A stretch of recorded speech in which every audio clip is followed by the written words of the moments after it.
Khan here for Seconds Out. Pleasure to be in the company of former world title challenger and a contender to remember, Alfonso Gomez. Alfonso, looking great in your shirt, looking like you've got a good background as well too. How's life treating you? Oh, excellent, man. Right now I'm in Mexico, I'm in Puerto Vallarta, and having a great time. I'm surrounded by fruit trees. We got guayaba, we got coconuts, we got what do we got over here? Yeah, we got mint. We got a whole bunch of stuff that we put in salads, and yeah, I feel very blessed. Every day is a blessing. Canelo Alvarez versus Terence Crawford. You shared the ring with Canelo Alvarez. How do you think that fight ends? That is a super interesting fight. Um, you are talking to El Boxeador Despierto, the woke boxer, so I'm going to answer to you in that manner. Um, Canelo, I mean, he's a winner. You know, he's been winning. He's a bigger guy, the bigger puncher. But in my previous predictions, I have been leaning always towards a fighter who seems to be more in tune with his natural state, with his more divine essence. When it came to Ryan Garcia, when they were fighting each other against who was it, Haney, that back in the day, I think that was 2 years ago. I said, no, Ryan Garcia is going to win. He's going through this second stage of awakening, which is called the dark hour of the soul. Everything's going crazy. That's what I predicted. And that energy was beyond his own energy.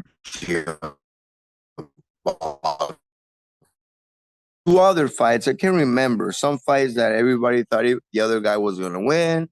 And I predicted the one that, you know, was more in tune with his nature, with his divinity, was going to win. Now, I'm not saying that the ones that are winning, that I said are going to win, are woke fighters or that are saints or that are not. I'm just saying they're more in tune with a divine aspect of life.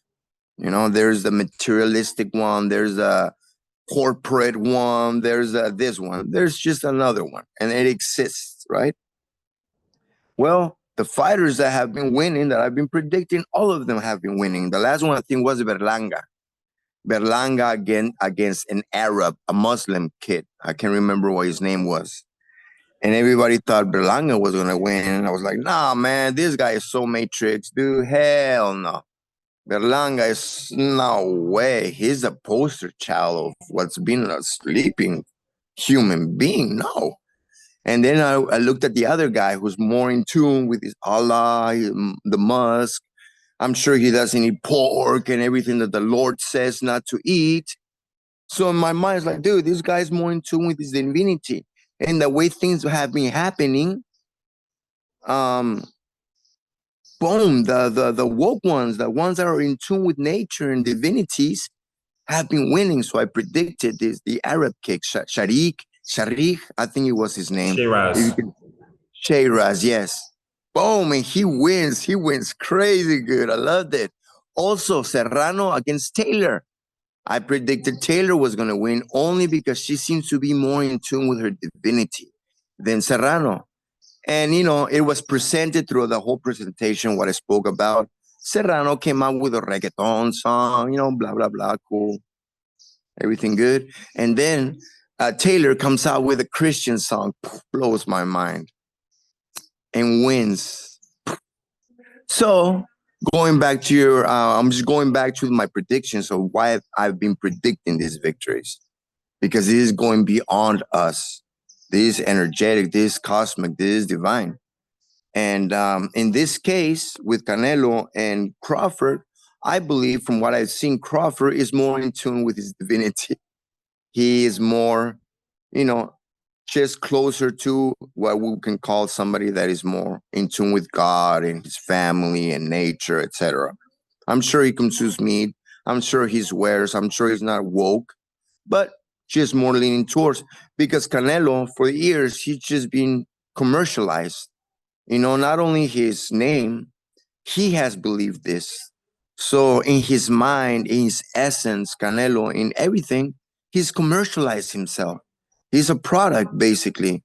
And good for him. In a way, he's He is doing what he wanted to do.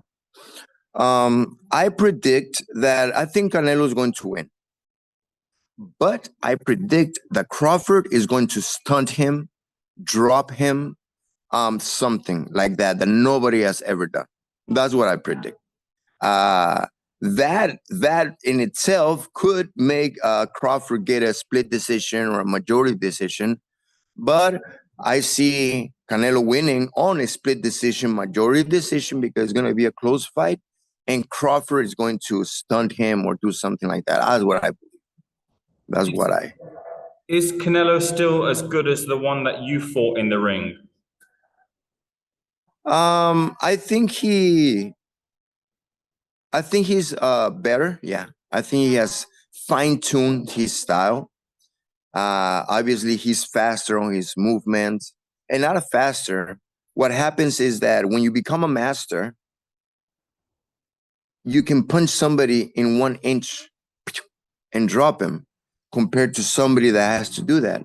So fine-tuning into a master doesn't mean that you actually punch harder or nothing. It's just that everything's just doesn't even he doesn't have to do this to block. He can just do this and he blocks a punch, right? He's just in another level. I believe that. From when I fought him, he was more wide, more open, more chaotic. He wasn't so fine-tuned. But also, I believe that his mind, everybody's energy is beautiful. The energy that they shoot him is the best. His own mind, everything that he sees around him that he has created is so powerful that brings him that energy. All the people that surround the arena is powerful. It's a lot of power. But I also believe that Crawford has that energy that is divine, that is more powerful than this energy that Canelo carries. Speaking of power, you felt Canelo's power. Can you describe what it was like, and do you think Crawford can take it? Yes, I believe Crawford can take his power, definitely. What I felt with Canelo is that he is a very powerful pound puncher. But I don't know how to say it. It's like his punch, I'm gonna say it's like a big ball, right? And I'm gonna compare it to Cotto, who's the other best fighter I fought, who's the best fighter in Puerto Rico. His punches were more like a very like more of a little ball, but very powerful, more precise. That's how I'm gonna put the difference. So with that said, I believe that Crawford has a chance to withstand the punches because he's more of an all-around punch than a precise point punch. Yeah. You said that Crawford might potentially stun him, maybe drop him. How does he do that? What does he do? I think he does it with I don't know. I don't know. I'm trying to picture an exchange. And it's gonna happen in those cases where Canelo opens up for his hook. He opens up for his hook all the time, 100% of the time. And Crawford is gonna get him with a hook on his own with the right, with his right as Canelo opens up. That's how I maybe predicted. I'm gonna name it like that because what I see from Canelo out of all his fights, I think that is one of his weakest points. Maybe that he opens up too much when he hooks. And if you're able to read his repetitive patterns, you can kind of tell that he's gonna fake you first, right? And he's gonna look down to punch you, and then he's gonna hook you up. And in Crawford, if he's able to do that, I think he's gonna hook him well with this right hook when Canelo opens up for his left hook. There's the answer. Who has the better footwork between the two of them? Crawford has an excellent footwork, I think. Canelo has an excellent head movement, head work, but footwork, I give it to Crawford. And you were able to get under Canelo's skin like nobody else has. Do you think Crawford can do that? Have you already seen that happen? I think Canelo gets under his own skin. It's more about him than the other opponent. He does it with every fighter. I don't know. I'm gonna say this about Canelo. It's off the subject a bit. Talking about Canelo, and I don't mean to criticize the things he does or anything. I know he is the best fighter in Mexico. I consider one of the best in Mexico history. But I'm gonna go back to Muhammad Ali as to why many people consider him the best fighter in history. Like, what did he do that others haven't? Titles? Because it's a debate. Like, what is it that separates certain fighters? I believe Canelo has the potential to be the best fighter in history above Muhammad Ali. The difference is that Muhammad Ali, at one point of his career, had an awakening. Something more divine exists. Suddenly, his goals, everybody has goals. Very few people have purpose. Everybody has goals. Suddenly, his goals turned into a purpose. And the difference between goals and purposes is that goals could change at any second. I mean, you want to be champion, but you got your girl pregnant, so your goal changes to want to get married and be a family man. Goals change. Purposes don't. So when Muhammad Ali found his purpose, they threatened him with a whole bunch of stuff. Jail, they'll take your championship, blah, blah, blah.